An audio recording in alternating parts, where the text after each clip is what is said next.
Don't you dare make a scene, Claire. Graham said it through his teeth, the way a man smiles at a client and strangles his wife with his eyes.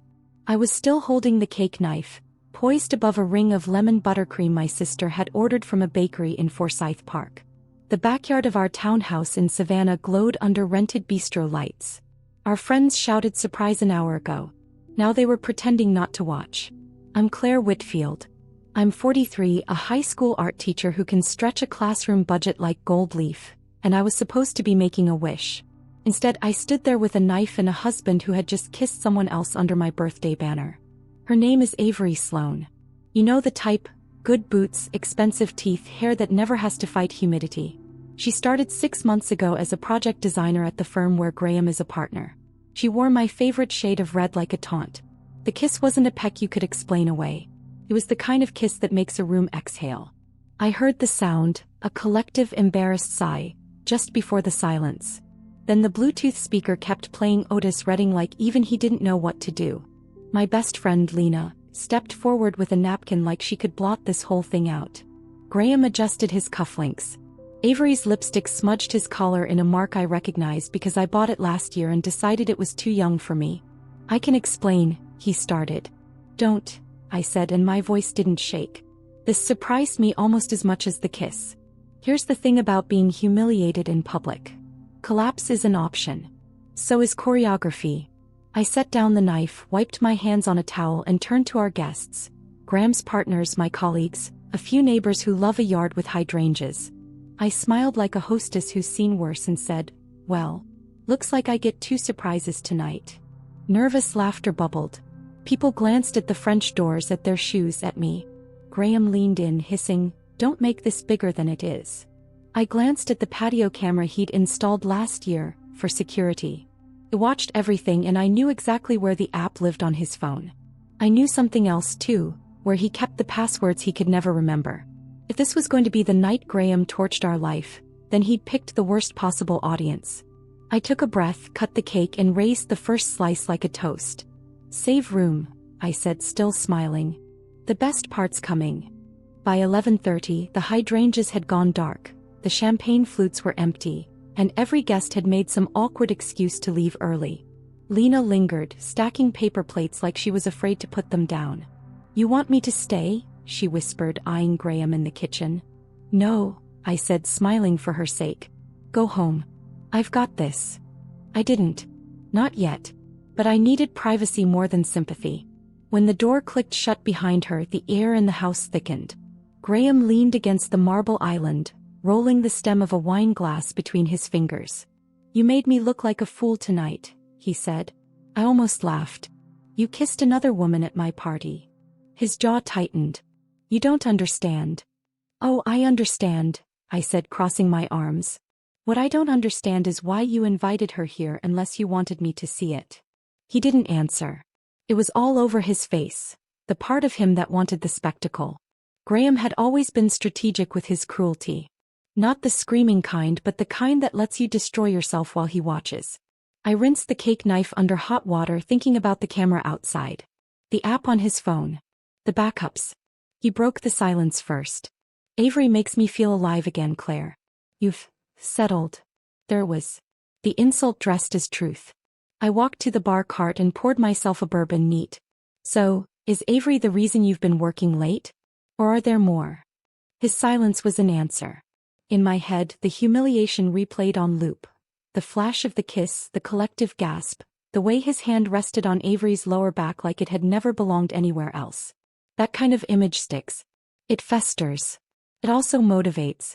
When I finally looked up, I caught my reflection in the glass doors leading to the patio. I didn't see a woman defeated. I saw someone standing at the edge of something sharp. Fine, I said, setting down the bourbon. If you want her, have her. But remember this moment, Graham. Remember exactly what it feels like to be the center of attention. Because you're going to feel it again. He smirked like I just bluffed in a game I was bound to lose. And that's when I decided, this wasn't going to be a divorce. It was going to be a performance. One where I chose the script, the lighting, and exactly when the curtain came down. By the next morning, Graham had already left for an early client meeting. No note, no coffee, just his absence hanging in the kitchen like the smell of last night's bourbon. I sat at the breakfast table with my laptop, the one he never bothered to check because, "You're not the tech type." That was his first mistake. The second was underestimating how many pieces of his life I'd quietly cataloged over 17 years. Bank logins, client rosters, the storage unit he paid for in cash, the hidden file on his desktop labeled archive, that wasn't nearly as boring as it sounded. I started with the patio camera. He'd left his tablet on the counter, still signed into the security app. One swipe and there it was, the kiss. Clear as daylight, Avery's hand on his cheek, his leaning into her like he'd been waiting for the cue. I downloaded it, then backed it up twice. One copy on a drive in my desk drawer, another in the cloud under a name he'd never think to search. But video wasn't enough. I needed a pattern, something to make this more than an ugly marriage story. If Graham wanted to humiliate me publicly, I'd give him the same stage, just with a bigger audience. I opened our joint calendar. In the past 6 months, there were 8 late design reviews scheduled on Thursday nights. I cross-checked the dates with Avery's Instagram. 6 of them matched her, just finished a big project. Posts from rooftop bars in the historic district. Interesting. My phone buzzed with a text from Lena. "You okay? I keep thinking about your face last night." I typed back, "I'm fine. Working on something." Then I added, "Do you still know that reporter at the Savannah Ledger?" 3 dots. Then, "Claire, what are you planning?" "Just gathering some materials," I wrote. By noon, I'd printed every credit card statement from the last year. That's when I saw it. A weekend charge at a boutique hotel in Charleston. Room service, champagne, a spa package for 2. That weekend, Graham had told me he was in Atlanta meeting investors. My stomach tightened, but not from heartbreak. This wasn't about catching him anymore. This was about weaving a net he couldn't see until it closed around him. As I slid the receipts into a manila folder, I caught myself smiling for the first time since the party. The first thread was in my hands. Now I just had to keep pulling. 2 nights later, I invited Lena over under the pretense of needing moral support. She brought takeout pad thai and a bottle of red, the kind of combination that used to mean a post-breakup cry session. Instead, I cleared the coffee table and laid out my growing collection. The patio camera footage of the kiss. Credit card receipts with Avery's name scrawled on boutique invoices. Screenshots of her Instagram tagged at hotels Graham claimed were business trips. Lena's eyes widened. "You're building a case." "Not just a case," I said. "A story. Because humiliation isn't about what's true, it's about what people see." I'd been watching Graham for years, noticing how much he loved a perfect image. Dinner parties with curated playlists. Instagram photos of our vacations with captions that made us sound happier than we were. He treated life like a marketing campaign and he was the brand. So if I was going to take him apart, I had to use the same playbook. I rehearsed it in my head. The right people, the right moment, the right reveal. The kiss wasn't enough. It had to be an event. "Claire, this is dangerous," Lena said, sipping her wine. "Men like Graham don't just walk away when you make them look bad." "That's the point," I replied. "I'm not trying to make him walk away. I'm making him watch." We spent the rest of the evening arranging the evidence in order like a storyboard. The footage. The receipts. A timeline that showed just how long this had been going on. By midnight, I knew exactly where Act 1 would end. Public enough to sting, private enough to keep him guessing. Because the Real party? That was still to come. By the weekend, Graham was in full charm mode, the way he always was after a public scene. He came home early Friday with flowers, the grocery store kind he used to buy when we first dated. "Thought we could have dinner in tonight," he said, like the party had been nothing more than a mild misunderstanding. I smiled, thanked him, and made a mental note. People who think they're back in control make the best audience. While he opened a bottle of wine, I excused myself to the bedroom, to change. Instead, I opened his laptop. He never bothered with a password at home. His email was still logged in. In less than 5 minutes, I found 3 messages to Avery, each more reckless than the last. A forwarded hotel confirmation with "can't wait for next time" in the subject line. An attached selfie of him in the mirror, shirtless, wearing the watch I gave him for our 10th anniversary. A work calendar invite for late site review, that ended with "pack that black dress I love." I sent them all to a new anonymous email account, then deleted the sent record. Back in the kitchen, Graham poured the wine like nothing was amiss. I kissed him on the cheek, a gesture I knew would keep him relaxed, and asked about his day. While he talked about a client pitch, I thought about the timing.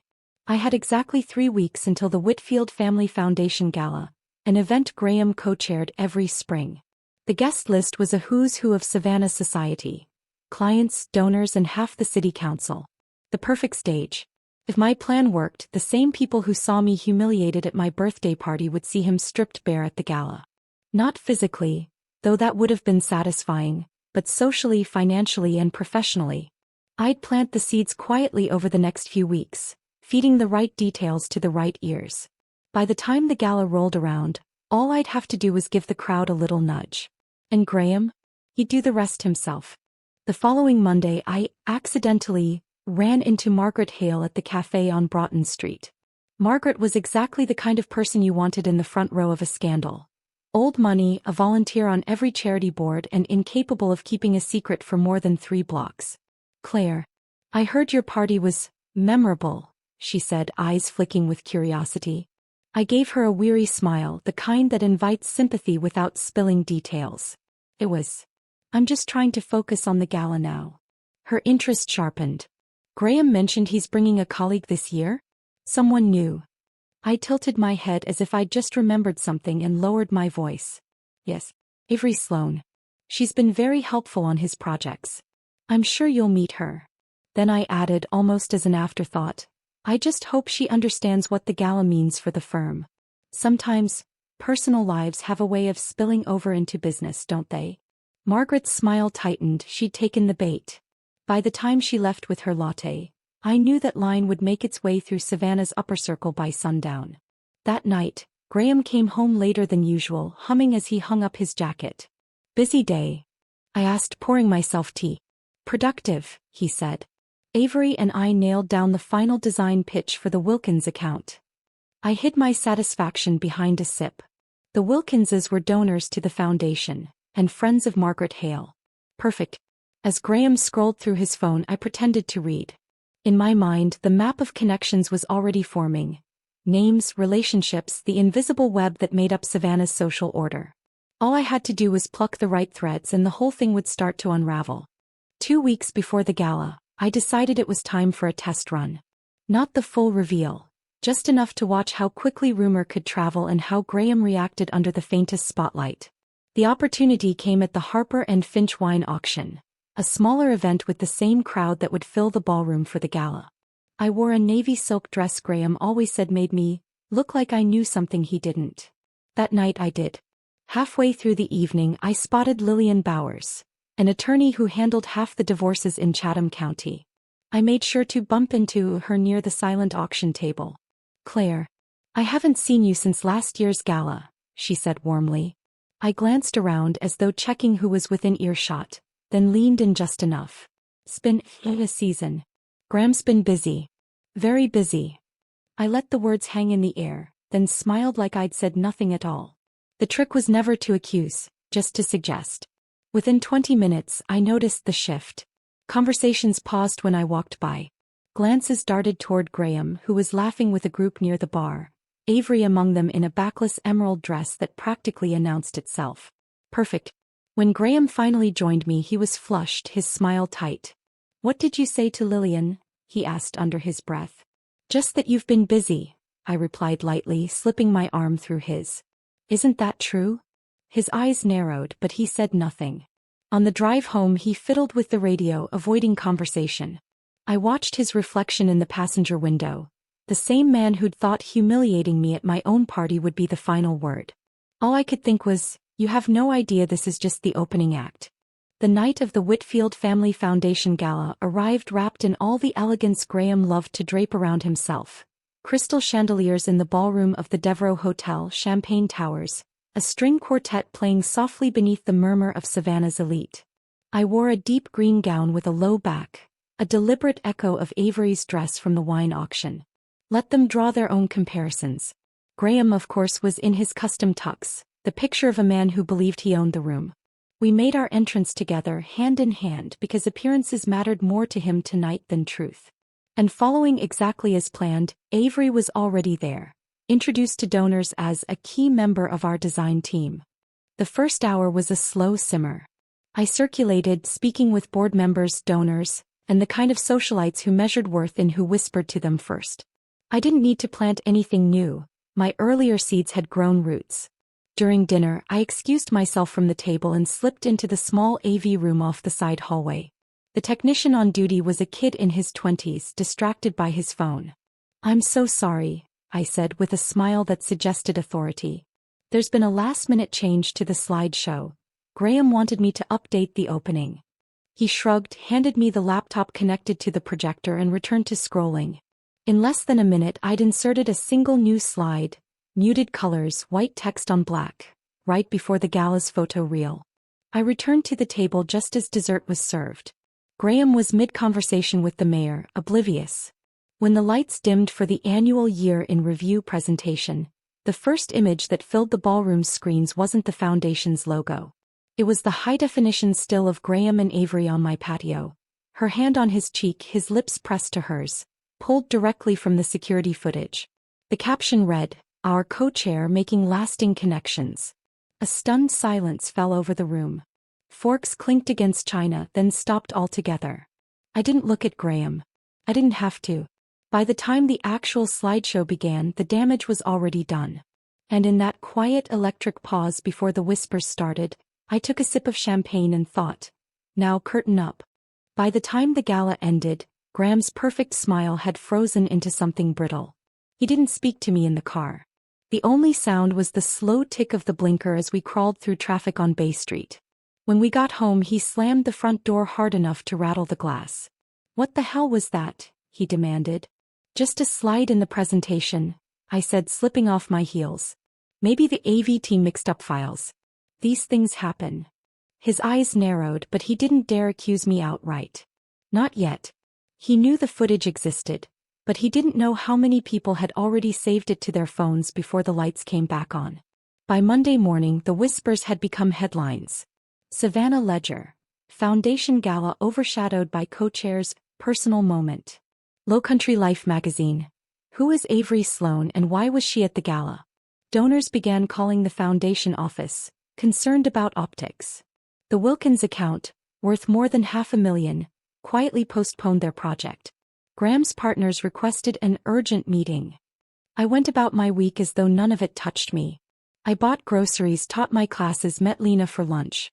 And everywhere I went I caught the same look, half pity, half fascination. Avery, meanwhile, scrubbed her Instagram. By Thursday she'd taken an indefinite leave from the firm. That night Graham came home late, his tie loose, his voice low. "You need to fix this," he said. I looked up from my book. How would I do that? Tell people it was taken out of context. That it wasn't what it looked like. I set the book down slowly. "But, Graham, it was exactly what it looked like." His jaw tightened. "You think you've won something here? You've made us both look ridiculous." I smiled. "Oh no. I'm not done yet." The following week I booked a lunch at the most visible corner table at the Grey, the kind of place where half the conversations are business and the other half are gossip. My guest? Lydia Monroe, an investigative journalist who owed Lena a favor. I gave her everything: receipts, screenshots, the timeline of Graham's late nights and design reviews. I didn't have to embellish. The truth was already scandalous enough.